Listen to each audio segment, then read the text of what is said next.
আসছে, যারা বাংলার মানুষের বেঁচে থাকার অধিকার কেড়ে নিয়েছে আমাদের মমতা ব্যানার্জি, তাকে বিষ্ণুপুরের কোনো এক জায়গায় দেখা যায় নাই সৌমিত্র খাকে। তাই আজকে যারা এখানে এসেছেন এবং বাড়িতে যাবেন, আপনারা শুধু যারা বিজেপির হয়ে প্রচার করছে আমার বন্ধু ভাইয়েরা, তাদের কাছে শুধু জিজ্ঞাসা করুন, দিল্লিতে 10 বছর নরেন্দ্র মোদীর সরকার আছে, ভারতবর্ষের জন্য নরেন্দ্র মোদী সরকার 10 বছর কি করেছে, ভারতবর্ষের মানুষের জন্য কি করেছে।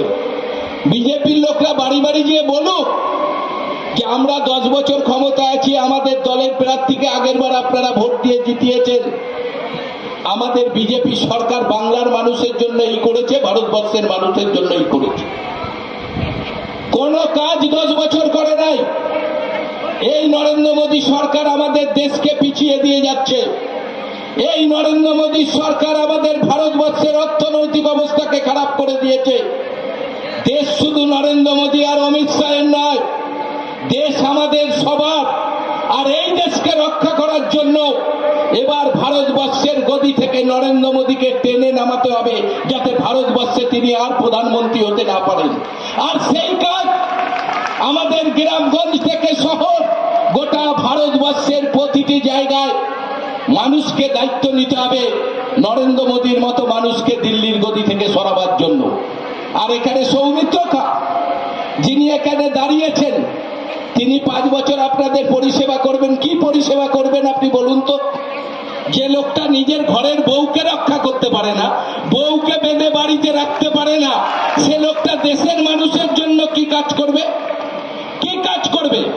এ আবার আমাদের মুখ্যমন্ত্রী থেকে আমাদের নেতা অভিষেক বন্দ্যোপাধ্যায় থেকে অনেক বড় বড় কথা বলে।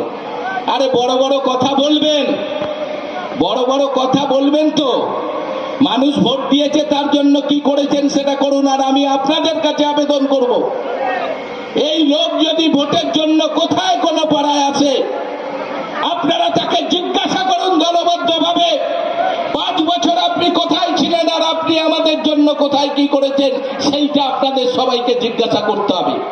কোথায় কোনো লোক নাই, জন নাই। এখানে মিটিং করবে, গোটা বর্ধমান জেলার সব জায়গা থেকে লোক জড়ো করবে, আর টিভির পর্দায় দেখাবে। টিভির চ্যানেলগুলো আমাদের দেখাবে না, বেশি করে দেখাবে নরেন্দ্র মোদীকে, দেখাবে কত লোক হয়েছে। যেখানে লোক সেখানে দেখাবে, সারা দুনিয়ার লোককে জড়ো করবে, কোনো লোক নাই। আমরা তো বর্ধমানে নির্বাচন করলাম, ওই দিলীপ ঘোষ বুথে বুথে ঘুরে একটা লোক পায় নাই, একটা দলের কর্মীর সঙ্গে দেখা করতে পারে নাই, কেউ নাই। মানুষকে মিথ্যা কথা, মিথ্যা প্রতিশ্রুতি, বারবার মানুষকে বোকা বানিয়ে এরা বারবার নির্বাচনে জিততে চায়। সেই জেতাটা এবার বিষ্ণুপুরে আটকাতে হবে এবং আমাদের নেত্রী সুজাতা মণ্ডলকে 4 নম্বর বোতাম টিপে জিতাতে হবে। আমরা মনে করি আমাদের খণ্ডঘোষ বিধানসভা থেকে আমরা যত বেশি ভোটে এখান থেকে জিততে পারবো, আমাদের সুজাতা মণ্ডলের জেতা তত বেশি সহজ হয়ে যাবে। আর ভারতবর্ষে এবার নরেন্দ্র মোদী ক্ষমতায় আসবে না। আর বাংলায় আমাদের যে উন্নয়ন রাজ্যের মাননীয় মুখ্যমন্ত্রী করেছেন, বাংলায় আমরা দেখেছি আমাদের লক্ষ্মীর ভান্ডারের জন্য মা বোনেরা দলে দলে মা বোনেরা ভোট দিয়ে বলে যাচ্ছে সবাই আমরা তৃণমূল কংগ্রেসকে ভোট দিলাম। কেন দেবে না আপনি বলুন তো? কেন দেবে না? 68টা প্রকল্পের মধ্য দিয়ে বাংলার প্রতিটি মানুষকে যে সুযোগ সুবিধা আমাদের মুখ্যমন্ত্রী করে দিয়েছেন, এটা ভারতবর্ষের ইতিহাসে আর কেউ করেন নাই, কোন রাজ্যের মুখ্যমন্ত্রী করেন নাই। আর সেই মুখ্যমন্ত্রী এত কাজ করেছেন বলে ভারতবর্ষের একজনই মহিলা মুখ্যমন্ত্রী, তার নাম মমতা বন্দ্যোপাধ্যায়। আর নরেন্দ্র মোদী সরকার অনেক মহিলাদের প্রতি প্রীতি দেখায় যে আমরা মহিলাদের সঙ্গে আছি। কেন নাই? তোমাদের 17টা রাজ্য ভারতবর্ষে ক্ষমতায়, একটা জায়গায়ও বিজেপির মহিলা কোথায় মুখ্যমন্ত্রী নাই। আসল কথা কি জানেন? মুখ্যমন্ত্রী এত কাজ করছে বলে বিভিন্ন রাজ্যের রাজ্য সরকারকে বিভিন্ন মানুষের কাছে জবাব দিতে হচ্ছে যে বাংলার মুখ্যমন্ত্রী যদি মানুষের জন্য এত কাজ করে, আপনারা কেন করছেন না? আপনাদের তো দিল্লিতেও সরকার, রাজ্যও আপনাদের সরকার, তাহলে মানুষের উন্নয়ন কোথায়? মানুষের কাজ কোথায়?